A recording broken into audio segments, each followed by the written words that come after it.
शास्त्रज्ञ आहे तिनं त्याच्यावरती काम केलं आणि तिने पहिला सुरू सांगितलं की या कीटकनाशकाच्या वापरामुळे अनेक फायदे आपल्याकडे झाले असले तरी सुद्धा मानवावरती या पक्ष्यावरती त्याचा अनिष्ट परिणाम होत आहे. पहिल्या सुरू तिने सूचित केलं. एक अलार्म त्यावेळेस त्यांनी दिलं की सगळं जग या पिकाच्या उत्पादन वाढीसाठी लागलं होतं.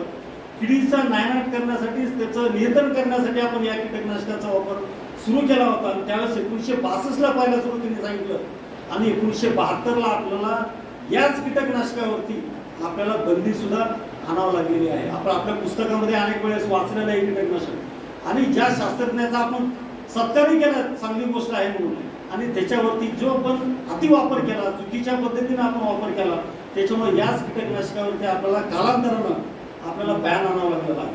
आपणही वाचला असेल ऐकला असेल एंड्री नावाचे कीटकनाशक असतील अशा प्रकारे कीटकनाशकावरती बॅन म्हणून सर्व जे काही कीटकनाशकं आहेत ही कीटकनाशकं सगळे जे काही विष आहे कुठंतरी आपल्याला त्याचं शास्त्रीय पद्धतीने वापर त्या ठिकाणी झाला गेला पाहिजे आणि म्हणून आपण कुठल्याही किडीचं नियंत्रण न करता आपण व्यवस्थापन करणं गरजेचं आहे.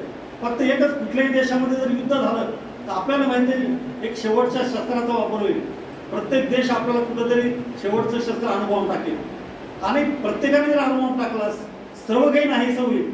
फक्त या पृथ्वी तलावरती त्या देशामध्ये फक्त शिल्लक राहील तर कीटक राहतील. एवढी असाट शक्ती या कीटकामध्ये आहे आणि म्हणून आपण फक्त कीटकनाशक वापरतो आणि म्हणून आपण नियंत्रण करू शकणार नाही आणि नियंत्रण जर आपण करायला गेलो तर प्रश्न आपले निर्माण होणार आहेत आणि म्हणून आपण हे कीटकनाशकामुळे प्रश्न सोडवला तर प्रश्न निर्माण होत आहेत हा एक प्रश्नाची आपल्यासमोर आहे आणि म्हणून या कीटकनाशकाचा नियंत्रणासाठी वापर न करता आपण एकात्मिक पद्धतीनं त्याचं व्यवस्थापन आपल्याला करणं गरजेचं आहे. हे युद्ध आहे मानवाचं आणि किडीचं हे आपलं युद्ध आहे. दोघांचंही खाद्य एकच आहे आपलंही खाद्य तेच आहे त्याच्यावरतीच आपल्याला आपलं जीवन आहे आपला शेतकरी त्याच्यावरतीच आहे आणि किडीचं सुद्धा खाद्य तेच आहे.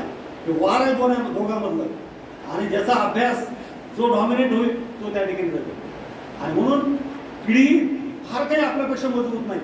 म्हणून एका शास्त्रज्ञाने म्हणलेलं आहे they are not stronger than us. ते आपल्यापेक्षा फार काही मजबूत नाही. डास जरी घेतला आपण मावा जरी घेतला फार काही शक्ती त्याच्यामध्ये नाही फार काही इंटेलिजंट पण नाही बुद्धी पण त्यांना नाही. आपण बुद्धीच्या जीवावरती आपण आजपर्यंत त्या ठिकाणी त्याच्यावरती डॉमिनेट आपण झालेलो आहोत. 80% पृथ्वीवरती संख्या कीटकाची प्राण्यांची आहे 20% 30% आपली आहे तरी सुद्धा आपण अभ्यासाच्या जोरावरती शास्त्राच्या जोरावरती आपण त्याच्यावरती मात मिळवलेली आहे आणि आपण गेल्या 3 वर्षापूर्वी सुद्धा आपण पाहिलेलं आहे कोरोनामुळे काय आपले हाल झालेले होते.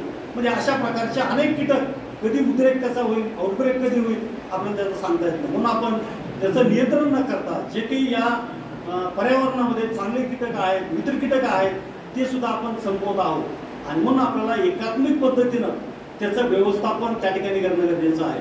कारण या कीटकामध्ये फार काही शक्ती नाही फार काही इंटेलिजंट नाही. एकच गुण त्याच्यामध्ये रिस्पॉन्स टू चेंज म्हणजे जे काही नवीन शस्त्र झालं त्याला रिस्पॉन्ड करणं आणि त्याच्यावरती आपला मार्ग शोधणं आणि म्हणून पहिल्या सुरू कुठली प्रतिकारशक्ती निर्माण झाली असेल तर डासामध्ये सुरुवातीला प्रतिकारशक्ती निर्माण म्हणून DDT जे औषध आपल्याकडे आलं त्या DDT मध्ये सुद्धा एक प्रकारची प्रतिकारशक्ती निर्माण करण्याचं काम सुरुवातीला डासाने केलं आणि त्याच्यानंतर प्रत्येक किडीमध्ये अशा प्रकारची रेजिस्टन्सी औषध सांगत होतं किंवा शिंद्री उन्हाळी आपल्याकडे आली तर प्रतिकारशक्ती कशी निर्माण झाली ते थोडं सांगा असं मला सुरुवातीला सांगत होते. म्हणजे सुरुवातीला आपल्या पहिल्या माझ्यामध्ये रेजिस्टन्स येऊ शकते हे पहिलं कुठल्या कीटकांना सांगितलं असेल तर ते डासानं सांगितलं आणि DDT जे 2 D आहेत आणि T आहेत त्याच्यामध्ये एक D बाजूला केलं आणि DT बाजूला केलं म्हणजे न्यूट्रलाइज करण्याचं काम त्यांनी केलं. एवढी अचाट शक्ती अणुबॉम्ब जरी टाकला तरी संपणार नाही एवढी अचाट शक्ती या कीटकामध्ये आहे आणि रिस्पॉन्स टू चेंज न्यूट्रलाइज करण्याचं काम प्रत्येक वेळेस कुठल्याही मालिकाला 2 वर्ष 3 वर्ष आपल्या शेतकऱ्यांना बऱ्यापैकी आपल्याला नियंत्रण मिळतं आणि 4 वर्षानंतर परत शेतकरी म्हणतो 2 ml आम्ही 10 ml जरी टाकलं तरी आपल्याला फारसं नियंत्रण आपल्याला मिळत नाही. ही परिस्थिती आपल्याकडे त्या ठिकाणी निर्माण झालेली आहे आणि म्हणून आपल्याला जे काही आपण नियंत्रण ही कन्सेप्ट न वापरता कंट्रोल हा कन्सेप्ट न वापरता आपल्याला कुठंतरी आपल्याला व्यवस्थापनाच्या पद्धती ज्या आहेत त्या व्यवस्थापनाच्या पद्धती वापरण्याची गरज आहे. तर हे कीटकनाशक आल्यानंतर आपण पहिली पद्धत वापरली असेल तर असं नाही कीटकनाशकाचं आणि म्हणून आपल्याला एकात्मिक पद्धतीमध्ये जे काही मशागती पद्धती आहेत भौतिक पद्धती आहेत यांत्रिक पद्धती आहेत जे काही आपण त्याच्याकडे दुर्लक्ष केलं मागच्या 30 वर्षामध्ये 40 वर्षामध्ये आणि म्हणून अशा प्रकारचे प्रश्न आपल्याकडे निर्माण झालेले आहेत आणि उत्पादनावरला खर्च सुद्धा आपल्याकडे त्या ठिकाणी वाढलेला आहे.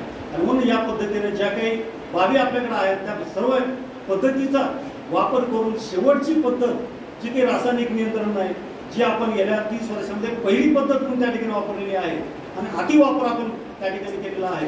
म्हणून आपण शेवटची पद्धत म्हणून आपण सर्व बाबीचा वापर करून त्या ठिकाणी वापरणं गरजेचं आहे. कारण कुठली मशागती पद्धतीद्वारे आपण 70% 80% जे काही किडी आहे त्याचं व्यवस्थापन आपण करू शकतो. पण एखाद्या कीटकनाशकामुळे आपण 70% 80% आपण नियंत्रण करू शकणार नाही. कारण त्याच्यावरती दिलेलं आहे LD50 व्हॅल्यूज की आपण किती टक्के नियंत्रण आपल्याला त्या किडीचं करायचं आहे, त्याचे व्हॅल्यूज दिले आहेत. म्हणून आपण ज्या काही मशागती पद्धती आहेत, पेरणीचा कालावधी आहे, हा सर्वात महत्त्वाचा आहे. किडीच्या नियंत्रणासाठी सर्वात महत्त्वाचा त्याच्या पेरणीचा कालावधी आहे. फक्त ज्वारीचं जरी उदाहरण घेतलं आपण की 1 जुलैच्या नंतर आपण पेरणी केली खरीपाची आणि सप्टेंबरमध्ये लवकर 15 सप्टेंबरच्या अगोदर जेव्हा गजी ज्वारीची पेरणी केली, शूट फ्लाय आपण कंट्रोल करू शकणार नाही. इतका मोठा उद्रेक आपल्याकडे शूट फ्लायचा होतो. म्हणून मशागती ज्या पद्धती आहेत, खोल नांगरट असेल, पेरणीची वेळ असेल, हे सर्वात आपल्याला महत्त्वाच्या पद्धती आहेत रासायनिकपेक्षा सुद्धा. आणि म्हणून त्याच्यावरती आपल्याला खोल नांगरट असेल यावरती भर आपल्याला देणं गरजेचं आहे. मग त्याच्यामध्ये भौतिक पद्धती त्या ठिकाणी आहेत, इतर जे काही आपल्याकडं उपलब्ध साधनं आहेत, ट्रॅप्स आपल्याकडे निघालेले आहेत, प्रकाश सापळा असेल, ग्राउंड ट्रॅप्स असेल, याचा वापर आपल्याला करायचा आहे. यांत्रिक पद्धत असेल, जैविक पद्धत आपल्याकडे आहे. आणि जैविक पद्धतीमध्ये सगळ्यात चांगलं जर उदाहरण असेल म्हणजे बायोटेक्नॉलॉजीमध्ये आहे काय प्रॅक्टिकली, त्याचं उदाहरण फक्त बीटी तंत्रज्ञान आहे.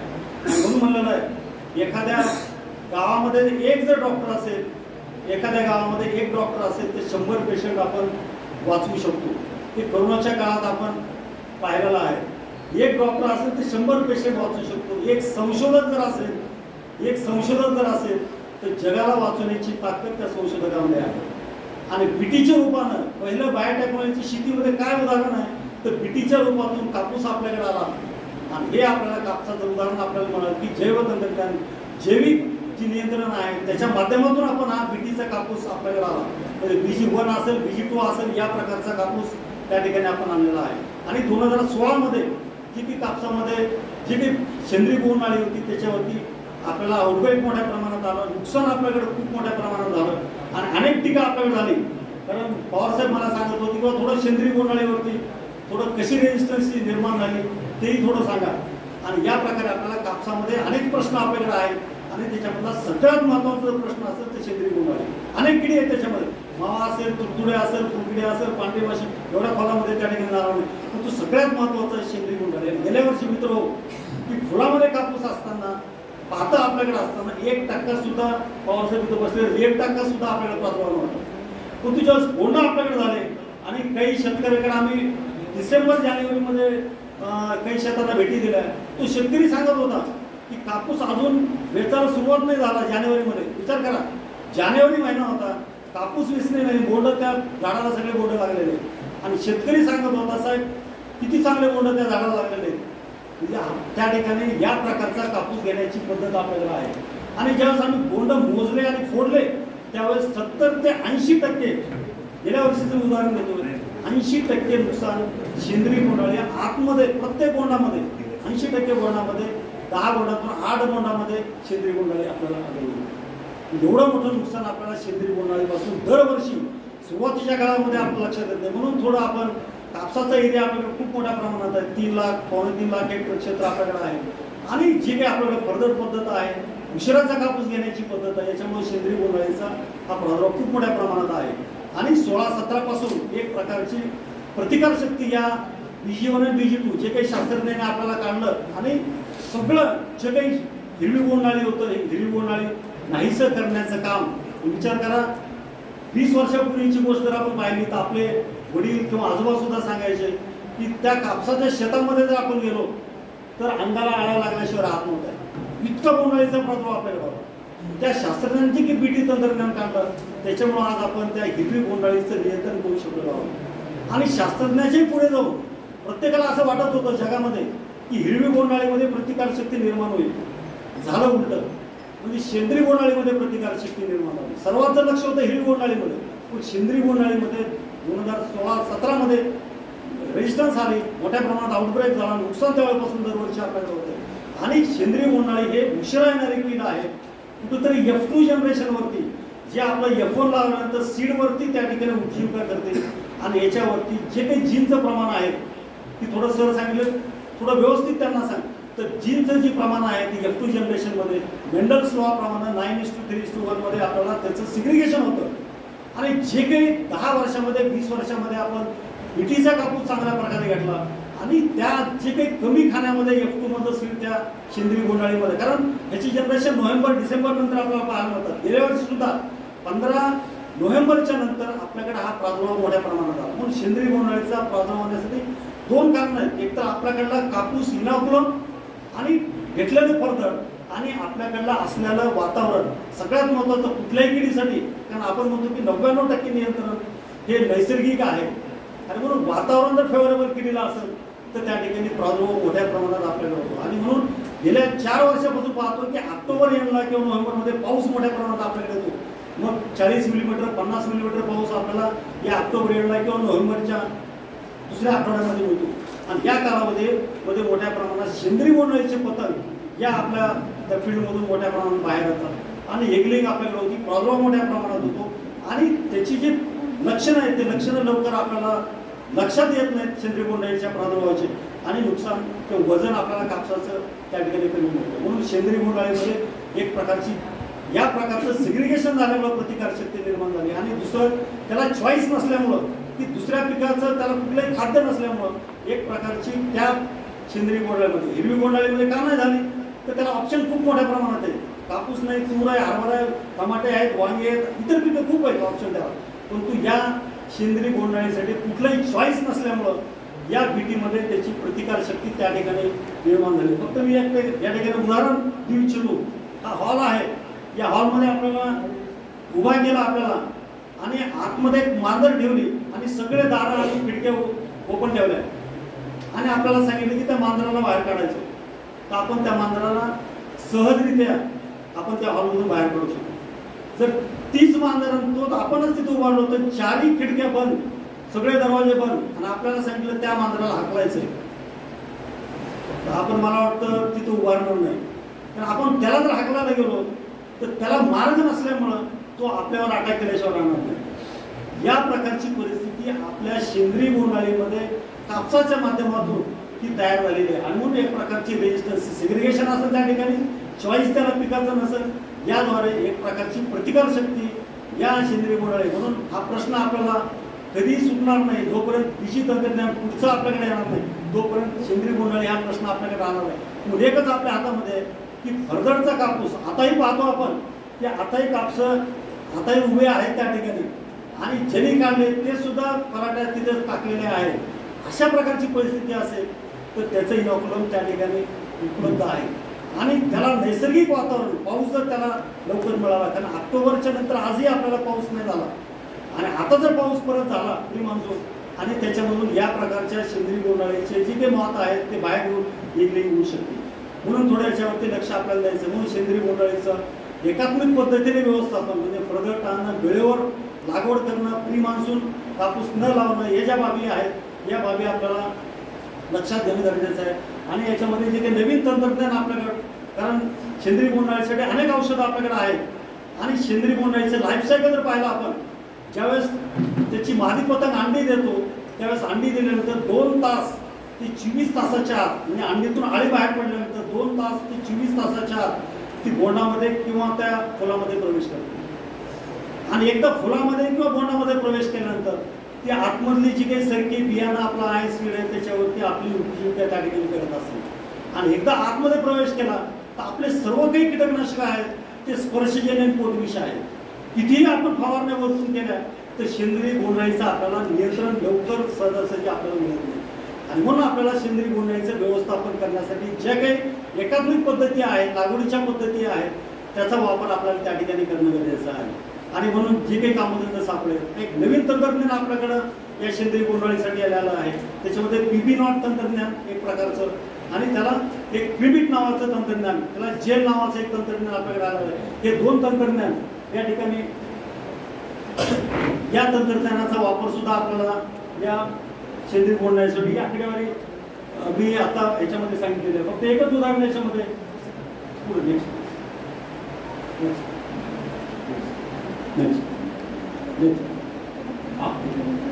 भाजीपाल्याचं या ठिकाणी उदाहरण दिलेलं आहे. आपल्याला भाजीपाल्याचे सॅम्पल आपण चेक केले तर त्या ठिकाणी जेवढे सॅम्पल चेक केले, केरळसारखं उदाहरण आपण घेतलं तर जेवढे सॅम्पल चेक केले सगळ्या सॅम्पलमध्ये कीटकनाशकाचे अंश त्या ठिकाणी सापडलेले आणि एमआरएल व्हॅल्यूपेक्षा जास्त व्हॅल्यू सापडली. त्याच्यामध्ये 49% उत्तर प्रदेश आणि केरळ हे दोनच राज्य असे आहेत की जेवढे सॅम्पल चेक केले सगळ्या सॅम्पलमध्ये कीटकनाशकाचे अंश आपल्याला पाहायला मिळालेले आहे.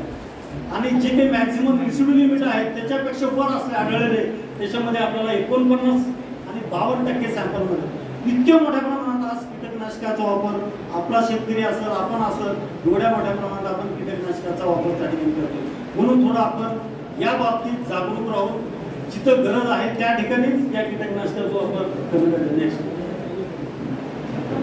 मी आत्ताच सांगितलं की हे दोन शास्त्रज्ञ आहेत की डॉक्टर पॉल मुलर सुरुवातीच्या याच्यामध्ये फोटो दाखवलेला आहे आणि सायन्स स्प्रिंग नावाचं जे पुस्तक प्रसिद्ध झालं त्याच्यामध्ये त्यांनी 1962ला सुरुवातीला सांगितलं या प्रकारचे कीटकनाशकाचे अंश आपल्या अन्नधान्यावरती आणि मनुष्यावरती त्याचा परिणाम त्या ठिकाणी होतो. म्हणून डीडीटीवरती बॅन, अनेक कीटकनाशकावरती सुद्धा आता बॅन आलेला आहे. या प्रकारे 1940च्या नंतर हे वापर सुरू झाला. हे 2011चं उदाहरण आहे. एन्डोसल्फानवरती आपण बॅन आणला. केरळमध्ये जे काही मोठ्या प्रमाणात वापर झाला त्यामुळे हे प्रश्न आपल्याकडे मोठ्या प्रमाणात निर्माण झाले.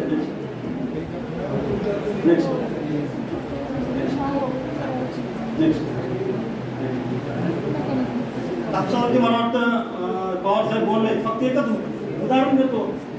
चायना आणि ब्राझीलची उत्पादकता जर कापसाची पाहिली तर 1700 किलो रुई प्रति हेक्टर उत्पादकता आहे. 1800 किलो चायनाची आहे, ब्राझीलची 1700 किलो आहे. आपल्या भारताचे 466 किलो रुई प्रति हेक्टर उत्पादकता. म्हणजे या तुलनेनं आपली उत्पादकता कमी आहे. म्हणून आपल्याला एकात्मिक जी काही पीक पद्धती आहे त्याचा वापर आपल्याला करण्यात नाही. आणि याच्यामध्ये मी रस शोषण करणाऱ्या किडी ज्या आहेत त्या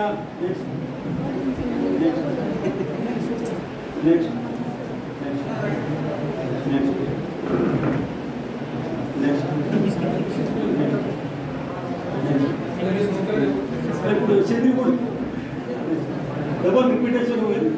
नेक्स्ट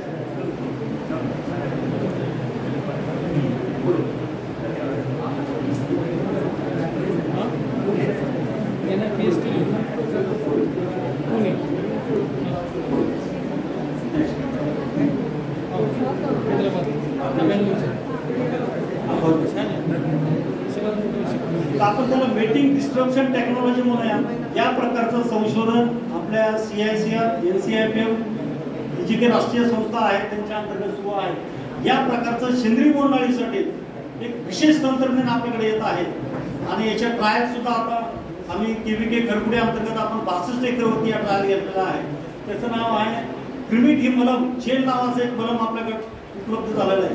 आणि ज्या काही किडी जेवढ्या काही किडी आहेत हातील भागावरती उपयोग करणाऱ्या म्हणजे सेंद्रिय बोंडअळी असेल, फ्रूट फ्लायचा प्रश्न आपल्याकडे सीताफळामध्ये असेल, आंब्यामध्ये असेल, आपल्याकडे टरबुजामध्ये असेल, या प्रकारच्या ज्या किडी आहेत ज्याचं आपण नियंत्रणच करू शकत नाही यासाठी या प्रकारचं नवीन तंत्रज्ञान आपल्याकडे सध्या उपलब्ध झालेलं आहे. त्याला आपण मेटिंग डिस्ट्रप्शन टेक्नॉलॉजी आपण म्हणलेलं आहे. या प्रकारचं म्हणजे दोन कीटकातलं जी काही नरमादी आहे त्या नरमादीचं डिस्टर्ब करणं, विलंब न होऊ देणं आणि पर्यायानं आणि त्या ठिकाणी वापरणं या प्रकारचं जेल आहे. आणि 125 ग्रॅम जेल प्रति एकर त्याची वापरण्याची पद्धत आहे. आणि एका एकरला 400 ते 500 स्पॉट फक्त त्या ठिकाणी लावायचे. म्हणजे उत्पादन खर्च आपला कमी आहे, वातावरणाचं प्रदूषण कमी होणार आहे त्या ठिकाणी आणि मानवावरती दुष्परिणाम या ठिकाणी होणार नाही. या प्रकारचं जेल आहे. बोलू नका कोणी स्टेज वापरत असताना 35 ते 40 दिवस म्हणजे आपला पिंग बोलून येतो 30-35 दिवशी त्याच्या अगोदर एक 10 दिवस आपण वापरतो. तर ह्याचा जो कालावधी आहे तो 30 ते 35 दिवस काम करतो. म्हणजे आपल्याला लावत असताना 25 ते 30 दिवसाला पहिले ऍप्लिकेशन करायचं, परत प्रत्येक महिन्याला एकदा ऍप्लिकेशन करायचं. या प्रकारे 3 ते 4 वेळेस आपल्या कापसाच्या इथे दाखवलंय 10 ते 15 सेंटीमीटर शेंड्यापासून जो डोस आहे 125 ग्रॅम प्रति एकर. फक्त आपसात 2 नका म्हणजे सांगता येईल. 125 ग्रॅम प्रति एकर त्याची ट्यूब आहे. ती ट्यूब 125 ग्रॅमची आहे. त्याची किंमत आहे 1300 ते 1400 रुपये एका ट्यूबची किंमत. आणि आपल्याला वापरायचं 125 ग्रॅम प्रति एकर एका वेळेस. आणि त्या बिंदूची संख्या आहे 400 ते 500 प्रति एकर. जो डॉट आहे आपल्या ज्वारीच्या दाण्याचा आकाराचा, आपल्याला फक्त तिथं पेस्ट जी आपली पेस्ट वापरतो आपण दाता घासण्यासाठी, त्या प्रकारची पेस्ट आहे. ती पेस्ट फक्त तो त्या झाडाला लावायचं. कसा लावायचा? वरती एक चित्र दाखवलेलं आहे. त्या ठिकाणी वरचा शेंडा सोडून 10 ते 15 सेंटीमीटर वरती जी फांदी आहे त्या फांदीच्या बेचक्यामध्ये तो फक्त टाकायचा आहे. एका एकरला लावण्यासाठी अर्धा तास 40 मिनिटांमध्ये 1 एकर आपण लावू शकतो. हे आपला भारतीय आपली इंडियन टेक्नॉलॉजी आहे, आपल्या इथंच तयार झालेली आहे. आणि लावत असताना आपल्याला याचा कालावधी जो आहे तो 30 दिवसाचा आहे. म्हणजे प्रत्येक 30 दिवसाला वापरायचं आहे. आता याचा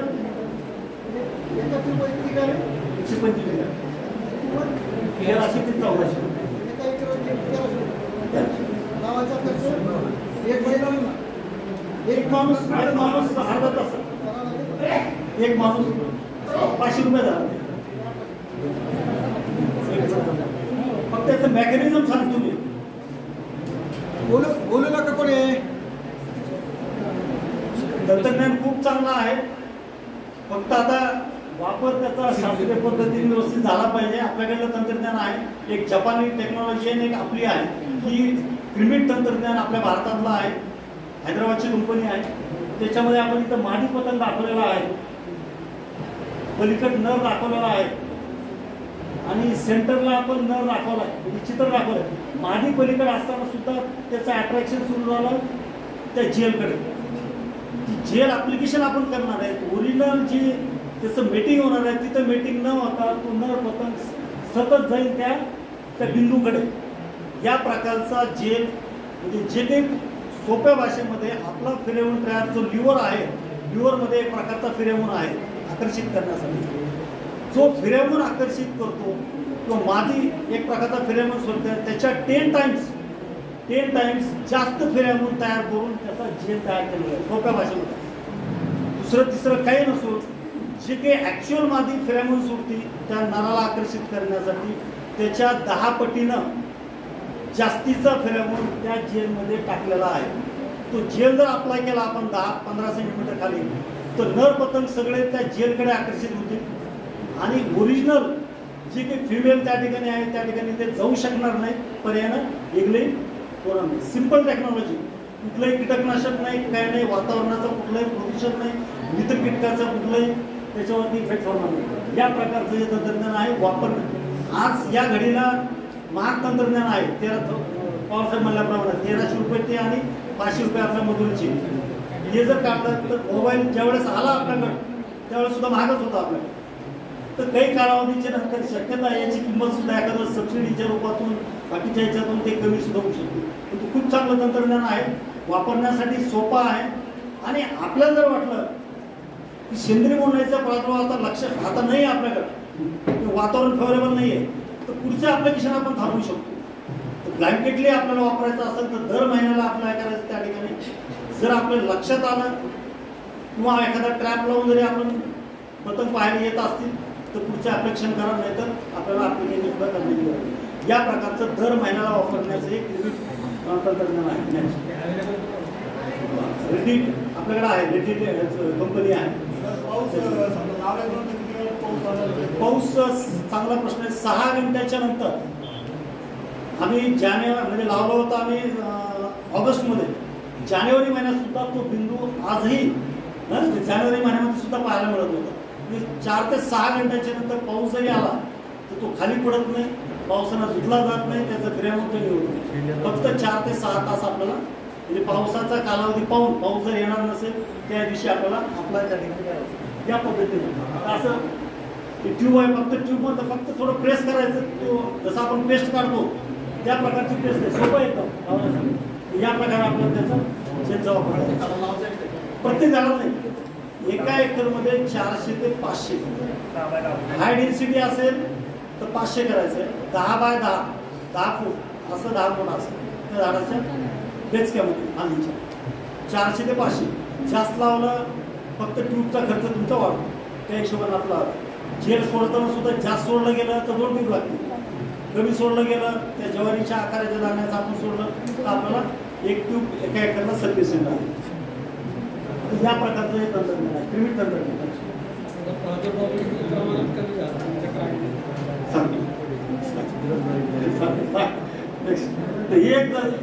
एक टेक्नॉलॉजी आहे ही बाजारामध्ये. ही एक टेक्नॉलॉजी बघा, तुम्हाला औषधाचं नावच माहिती, सेंद्रिय बोलण्यासाठी कोणती कमीत कमी टेक्नॉलॉजी सांगते तुम्हाला. मुद्दा त्याच्यावर गेलो नाही, त्या औषधाच्या नावावरती याच्यावरती. ही आहे पीबी नॉट टेक्नॉलॉजी. पिंग बोलव नॉट, नॉट म्हणजे धागा, सेंद्रिय बोंडाळीचा धागा. माझ्या पवार साहेब सुद्धा मला 7-8 वर्षापूर्वी एक वर्कशॉप झाला होता, डायरेक्टर ऑफिसर सुद्धा आले आता केवी केला. तर त्यावेळेपासून चर्चा ही आहे, जपानी टेक्नॉलॉजी आहे, वापरण्यासाठी फक्त धागा येतो. तो धागा फक्त त्या झाडाच्या त्या फांदीला फक्त बांधायचा आहे. जेलमध्ये आपल्याला जेल सोडायचं आहे त्या फांदीच्या बेचक्यामध्ये, इथं धागा त्याला फक्त गुंडाळायचा आहे आणि ह्याचा कालावधी आहे 90 दिवस. जेल टेक्नॉलॉजीमध्ये फक्त कालावधी आहे त्याचा 30 दिवस आणि हा कालावधी आहे 90 दिवस. तर लावत असताना आपण 25 ते 30 दिवसाला आपल्याला सुरुवातीला लावायचं आहे, त्याच्यानंतर 90 दिवस आपल्याला लावायची गरज नाही. ह्याची किंमत आहे 3,500 ते 4,000 रुपये. वन टाइम ऍप्लिकेशन आहे आणि 3,500 ते 4,000 रुपये त्याची किंमत आहे एका एकरला. 158 बिंदू लावायचे असतील तर 400 ते 500, पीबी नॉट लावायचे असतील तर 158 लावायचे. तर या पद्धतीनं फक्त जपानी टेक्नॉलॉजी आहे आणि हे जे काही सेंट्रल इन्स्टिट्यूट बोर्ड आहे, CIBचं लायसन असल्याशिवाय कुठले आपल्याला बाहेर कीटकनाशक किंवा जे काही कीड व्यवस्थापनासाठी आणायचं आहे ते आपण आणू शकत नाही. त्यासाठी नाही, CIBचं लायसन सुद्धा ह्याला गेल्या वर्षी मिळालेलं आहे. PI इंडस्ट्रीज म्हणून एक कंपनी आहे, त्या कंपनीमार्फत सध्या बाजारामध्ये उपलब्ध आहे टेक्नॉलॉजी आणि CIBचं रजिस्ट्रेशन सुद्धा त्यांनी केलेलं आहे. याच्यामध्ये एकच ड्रॉबॅक आहे की एकदा खर्च केला आपल्याला, वन टाइम खर्च हा आपल्याला 3,500-4,000 रुपये. जेल टेक्नॉलॉजीमध्ये वन टाइम खर्च आपल्याला जो आहे पहिल्या ॲप्लिकेशनला तो 1,300 ते 1,400 रुपयाचा आहे. इथं आपल्याला सुरुवातीलाच पैसे आपल्याला जास्त द्यावे लागतात. आणि याच्यामधला दुसरा एक ड्रॉबॅक सांगतो या टेक्नॉलॉजीमधला, खूप चांगला आहे, वातावरणासाठी चांगला आहे, वितरिकीसाठी हानिकारक नाही, आपल्याला वापरायला सोपं आहे. दुसरा याच्यामधला महत्वाचा ड्रॉबॅक आहे, आपला शेतकरी विचार करतो की आपण सुद्धा, मला तापच नाही आला तर मी गोळी खातो, मला अंग दुखत नाही तर मी पेन किलर खातो है ना. तर ही बोंडाळी जर नाही आली तर खर्च वाया जाण्याची शक्यता याच्यामध्ये जास्त आहे. ती बोंडाळी आलीच नाही, वातावरण फेवरेबल नाही झालं आपल्याकडं, तर त्या कालावधीमध्ये आपला जो काही खर्च आहे जेलमधला किंवा त्या पीबी नॉटमधला हा वाया जाऊ शकतो. हा त्याच्यामधला ड्रॉबॅक. परंतु आपल्याकडली परिस्थिती पाहिली तर दरवर्षी हा प्रादुर्भाव आपल्याकडे आहे, त्याच्यामुळं ही पीबी नॉट टेक्नॉलॉजीचा वापर आपल्याला त्या ठिकाणी करायचा आहे. आपण 10 फुटाचा आणि याच्यामध्ये वापर करत असताना सलग क्षेत्र आपल्याला असलं पाहिजे. प्रश्न कोणी विचारला नाही, फक्त एक पावसाचा त्याने प्रश्न विचारला. सलग क्षेत्र त्या ठिकाणी असावं, 25 हेक्टर 30 हेक्टर सलग क्षेत्र असावं आणि लावत असताना बॉर्डर लाईन पहिला आपल्याला लावायची आणि त्याच्यानंतर आदमी असावं. तर कशासाठी आहे सलग क्षेत्र? 1 एकरला आपण लावलं आणि शेजारी शेतकरी आहे, त्या बोंडाळीला माहित नाही, त्या पतंगाला कुठं लावलं कुठं नाही, आणि तिकडल्या फील्डवरती कुठं वेटिंग झाली, ऑलरेडी तिकडे वेटिंग झाली, परत तो पतंग इकडे पळत आला, त्याला इग्लिंग करणंच आहे. जरी तिथं अडकत असेल त्या ठिकाणी ऑलरेडी त्याचं तिथं स्पॉन्स केलेले आहेत आणि तो तिथे इग्लिंग करणार आहे. म्हणून आपल्याला सलग क्षेत्र असेल तरच त्याचा रिझल्ट आपल्याकडे येतो. एक सगळ्यात मोठा ड्रॉबॅक, एक प्रादुर्भाव असो नसो आपल्याला वापरायचं, दुसरं एकच शेतकऱ्यांनी वापरलं तर याचे रिझल्ट येणार नाही. म्हणून आपल्याला वापर करत असताना आपल्याला सलग क्षेत्र गटामार्फत एकत्रित येऊन जर वापरलं तर खूप चांगले निष्कर्ष त्या ठिकाणी आहेत. प्रश्नाने उपस्थित केला किती टक्के नियंत्रण आपल्याला मिळतं, तर यापासून आपल्याला जे नियंत्रण मिळालं तर त्या ठिकाणी 70 ते 80% आपल्याला याच्यापासून नियंत्रण मिळालेलं आहे. या प्रकारे आपल्याला माई सरांनी सुद्धा डॉक्टर CD माई त्या प्लॉटला त्यांनी व्हिजिट केलेली आहे. डॉक्टर SN पुरी सुद्धा आपल्याला त्यावेळेस पाहण्यासाठी आले होते. कीटकनाशक आपल्याकडे सर्वकडे उपलब्ध आहेत त्या सेंद्रिय बोंडअळीसाठी. फार काही मी त्याच्यामध्ये नावं घेणार नाही. जे काही CIB अप्रूव्ड आहे, लेबल क्लेम आहे, त्याच कीटकनाशकाचा वापर आपण करावा आणि शेतकऱ्यांना ही माहिती द्या. लेबल क्लेम घेतल्याशिवाय त्याची जी काही चिठ्ठी आहे आतमध्ये पाहिली असेल आपण सर्वांनी, सगळ्या भाषेमध्ये येणारी, ती घेतल्याशिवाय कुठलंही कीटकनाशक विकत घेऊ नये. कारण त्याच्यावरती सगळी तांत्रिक माहिती, कारण डोस वापरत असताना अनेक वेळा दुकानदार सांगतो 10 मिली, दुकानदार 10 मिली सांगतो, आपण सांगतो 3 मिली वापरा. या ज्या गोष्टी आहेत त्या लेबल क्लेमवरती कुठल्या पिकाला कुठल्या किडीसाठी किती प्रमाणात वापरायचं हे डोसेस दिलेले आहेत आणि त्याच्यावरती हेल्पलाईन नंबर आहे. त्याला आपण त्या शेतकऱ्याला सांगू शकतो, कधीही त्याला कॉल करा, त्या माणसाला, टेक्निकल माणसाला ती माहिती उपलब्ध आहे. या प्रकारचे आपल्याकडे कीटकनाशक आहेत, त्याचा वापर आपल्याला त्या ठिकाणी करता येईल. हे आपण एकात्मिक पद्धतीनं तिथे रोग आपल्याकडे कापसावरले आहेत. त्याच्यामध्ये दहिया रोग सर्वात महत्वाचा आपल्याकडे आहे. गेल्या वर्षी आपण पाहतो की उशिरा पाऊस आपल्याकडे येतो, त्याच्यामुळे दह्यासारखा प्रादुर्भाव मोठ्या प्रमाणात होतो. त्यासाठी आपण कार्बन डायऑक्साईड 1 लिटर पाण्यामध्ये 1.5 ग्रॅम टाकून जर फवारणी केली तर त्याचं व्यवस्थापन आपल्याला करता येईल. लाल्या रोग आपल्याकडे आहे. नेक्स्ट सोयाबीनवर थोडक्यात आपल्याकडे या किडी आपल्याकडे आहेत. सर्वांना ही कीड समोर आपलं नाव मुद्दाम नाही टाकलं या ठिकाणी. कुठली कीड आहे? स्पोरोप्टरचा प्रादुर्भाव आपल्याकडे मोठ्या प्रमाणात सोयाबीनवरती सुरू होते. स्पोरोप्टरचा प्रादुर्भाव आपल्याकडे आहे. काही ठिकाणी हिरवी बोंडअळीचं सुद्धा आपल्याकडे, हेलिओसिसचे अटॅक सुद्धा आपल्याकडे सोयाबीनवरती होते. सगळ्यात महत्वाचा आपल्याकडे आहे चक्री बोंड. आपल्याकडे सोयाबीनमध्ये याचा प्रादुर्भाव गेल्या 7-8 वर्षापासून काल काही मी लक्षणं कसे ओळखायचे याच्यावरती फरक जाणार नाही. परंतु 20 ते 25 दिवस झाल्यानंतर आपल्या सोयाबीनचं वय 20 ते 25 दिवस झाल्यानंतर या चक्री भुंगाचा प्रादुर्भाव आपल्याकडे सुरू होतो. आणि ओळखत असताना एकच, कारण चक्री भुंग्यामुळे उत्पादनामध्ये खूप मोठ्या प्रमाणात घट आपल्याकडे होती आणि कीटकनाशक सुद्धा जी शिफारस आपल्याकडे केलेली आहे त्याच्यामध्ये बाजारात उपलब्ध असलेलं सोलोमन आहे आणि क्लोरॅन्ट्रिकोल, या दोन्हीपैकी कुठलंही औषध आपण वापरू शकता. आणि याचे सिम्पटम ओळखण्याचे 2 चाप वगैरे त्या ठिकाणी आहेत. पहिल्या सुरू पान जर सुकलेलं असेल, पान थोडं सुकलेलं असेल तर त्याचे लक्षण आहे चक्री भुंगाचा प्रादुर्भाव. अंडी त्या मादी पतंगाने तिथे टाकलेली आहे. पान पूर्ण वाळलेलं असेल तर समजायचं अंडी टाकून 4 दिवस 5 दिवस झालेले आहेत. हे जर लवकर ओळखता आलं, त्यावेळेस कीटकनाशकाचा वापर आपण केला तर आपल्याला नियंत्रण देण्यासाठी सोपं होईल. म्हणून आपल्या शेतकरी बांधव पूर्ण प्रादुर्भाव खूप झाला आपल्याला आणि त्यावेळेस कीटकनाशक वापर सुरू होतो. म्हणून आपल्याला वापरण्याची वेळ सगळ्यात महत्वाची आहे. एखादं पान सुकलेलं असेल सोयाबीनचं, त्यावेळेस जर आपण थोडं मॉनिटरिंग केलं, पाहिलं आपण, तर त्यावेळेस नुकतीच अंडी दिलेली असते, त्यावेळेस आपण कीटकनाशकाची फवारणी केली तर आपल्याला लवकर नियंत्रण करू शकतो. त्या पद्धतीने व्यवस्थापन चक्र होईल. त्याच्यात 1 ते 2 पिढ्या त्याचा जीवनक्रम दिला जाईल.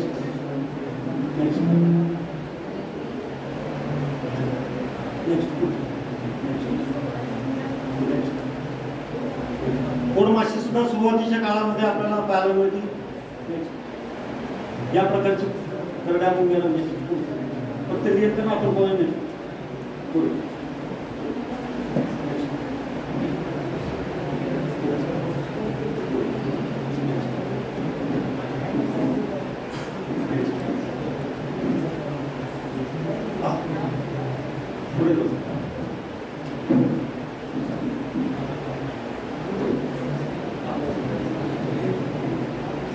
सोयाबीनवरील किडीचं व्यवस्थापन करत असताना पहिल्या 20 दिवसाचा कालावधी असेल.